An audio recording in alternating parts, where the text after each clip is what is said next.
नमो नमः। मैं नेहा श्रीवास्तव आपका स्वागत करती हूँ। आज हम पढ़ेंगे यन विधायक सूत्रम अर्थात यन संधि।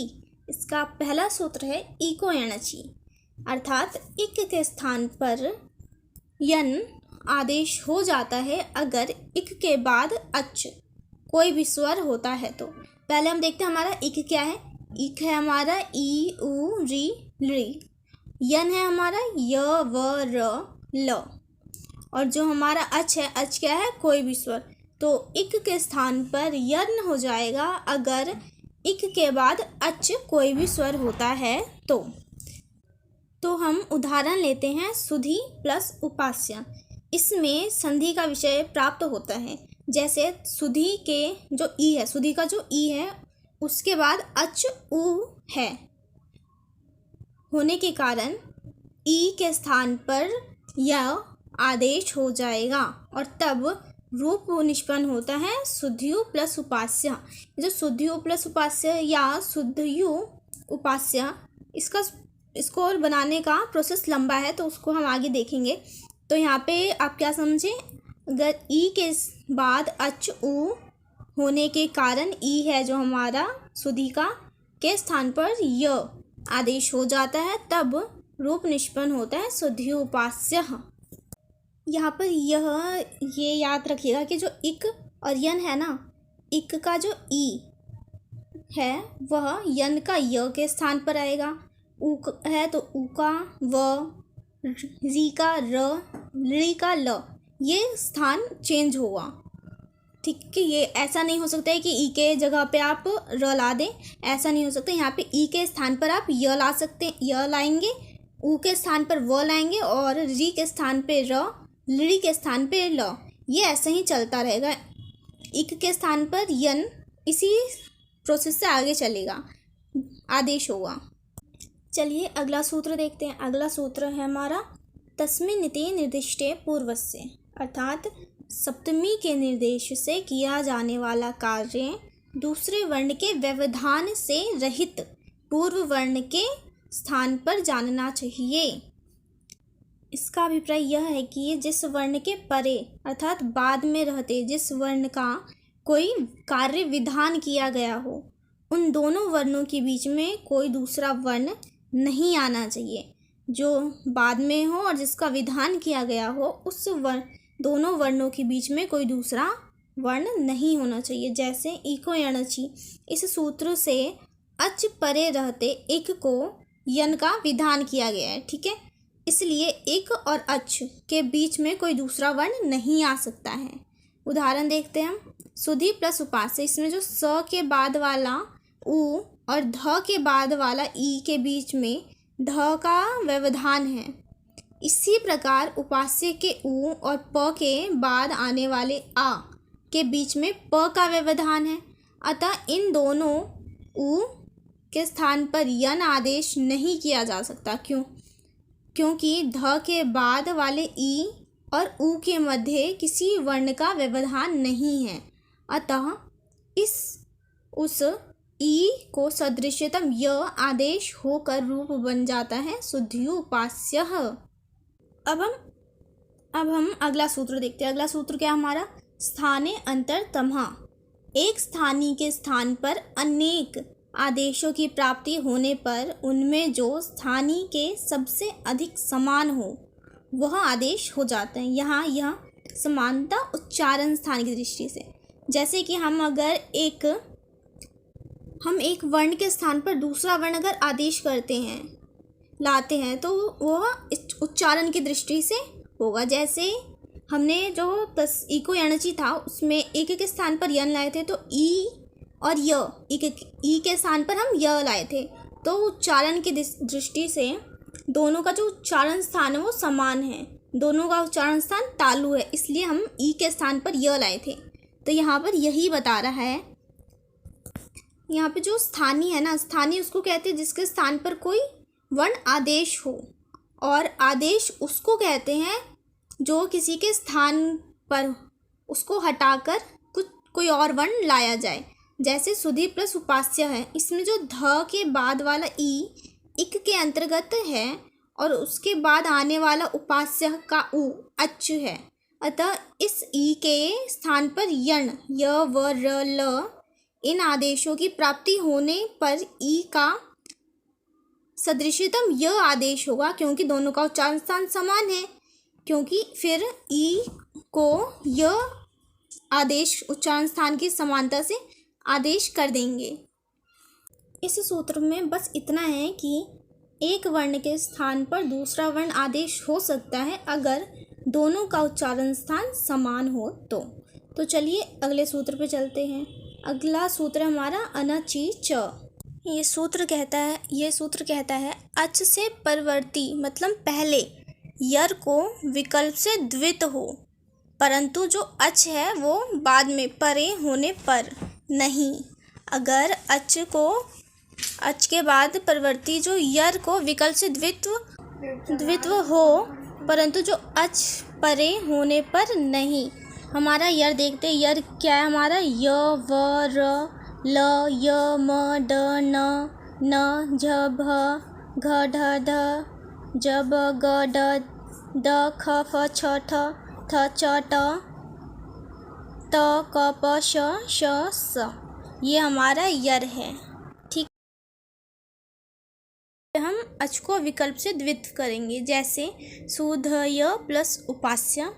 इस प्रयोग से स के बाद जो उ अच के बाद यद ध है उसके बाद अच नहीं है, इसलिए जो यकार है जो व्यंजन है तो जो ध है उसको विकल्प से द्वित्व कर देंगे। एक पक्ष में वो द्वित्व होगा और एक में नहीं होगा। जैसे एक पक्ष में जिसमें वो द्वित्व होगा सु ध ध य प्लस उपास्य य है, और जिस पक्ष में वो द्वित्व नहीं होगा वो सु ध य प्लस उपास्य यह है। चलिए अगला देखते हैं। अगला क्या है हमारा, जश विधायक सूत्रम। ये सूत्र क्या है, झलाम जश झसी। झलों को जश होता है झस परे होने पर, बात मतलब बाद में होने पर। झल क्या है हमारा, झ भ घ ढ ध ज ब ग ड द ख फ छ त च ट क प श ह। ये हमारा झल है। झल के स्थान पर जश आदेश होगा। जश क्या है, ज ब ग ड द। झल के स्थान पर जश आदेश होगा झश बाद में होने पर। झश क्या है हमारा, झ भ घ ढ ध ज ब ग ड द। ठीक है, जैसे उदाहरण ले लेते हैं, सु ध ध य प्लस उपास्य। इस स्थिति में जो पूर्ववर्ती धकार है, जो बाद वाला धकार है को दकार मतलब द आदेश प्राप्त होगा, क्योंकि जो झल धकार है ना, जो झल का धकार है के बाद झश का धकार विद्यमान है। जैसे सु ध ध य है कि जो पहले वाला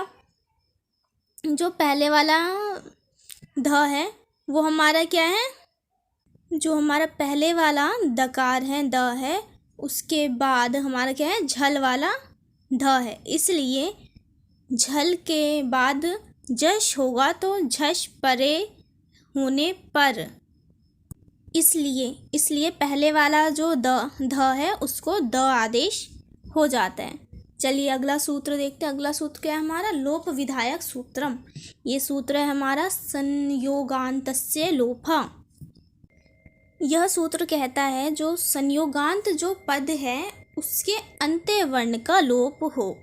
इस सूत्र का अर्थ मात्र इतना है कि जो संयोगांत पद है उसका लोप हो। जैसे सु ध ध य प्लस उपास्य है में ध ध य के लोप की प्राप्ति होती है। इस सूत्र में इतना बताता है। अगला सूत्र देखते हैं। अगला सूत्र हमारा अलो अंतस्य।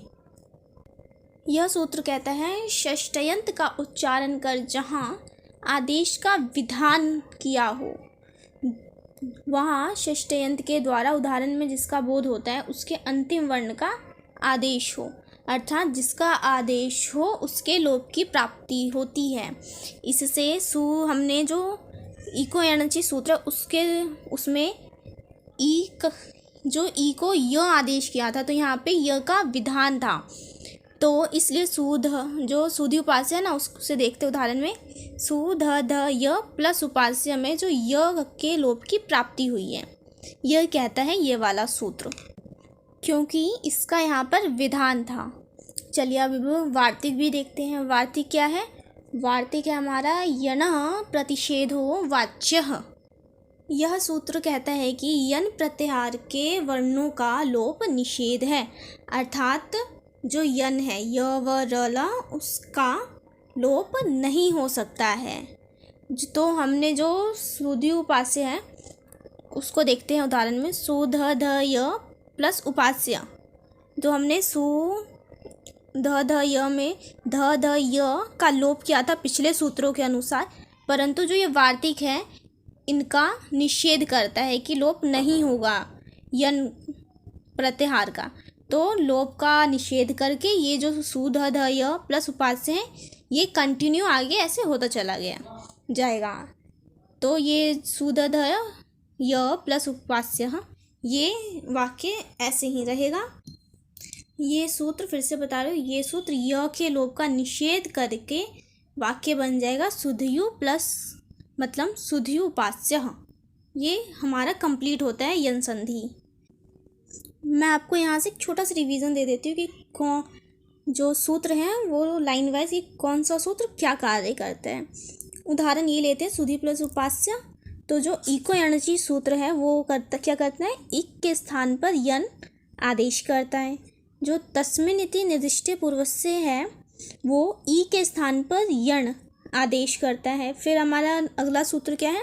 स्थाने अंतरतमा, वो कहते हैं उच्चारण की दृष्टि से ई के स्थान पर य का आदेश करता है। फिर क्या आ गया हमारा? अनचीच। अनचीच क्या करता है? विकल्प से ध को विकल्प से द्वित्व करता है। वहाँ विकल्प रहेगा कि आप द्वित्व करें या ना करें, वो शब्द पर निर्भर करता है। और अगला है हमारा झलाम जश झसी, वो क्या करता है? ध को द आदेश करता है। ठीक है, मतलब झल के स्थान पर जश आदेश होगा झस परे रहने पर। अगले सूत्र पर आते हैं। अगला सूत्र क्या है हमारा? संयोगान्तस्य लोपा, वो क्या करता है? द ध य के लोप की प्राप्ति करवाते हैं। लोप की प्राप्ति करवाते हैं परंतु लोप होता नहीं है। अगला सूत्र हमारा अलो अंतस्य से अंतिम य जो यण है उसके लोप की प्राप्ति करवाता है, बस वो प्राप्ति करवाता है। फिर हमारा अगला जो वार्तिक है, वार्तिक है हमारा यन प्रतिषेधो वाच्य। ये जो वार्तिक है वो यन के लोप का निषेध करता है। मतलब आप पहले देख लीजिए, पहले लोप की प्राप्ति करते हैं परंतु वो लोप होगा नहीं। जो वार्तिक है वो लोप का निषेध कर देगा। तो फिर हमारा जो शब्द है वो बन जाएगा सुधियो उपास्य। ठीक है, शब्द बन जाएगा हमारा सुधियो उपास्य।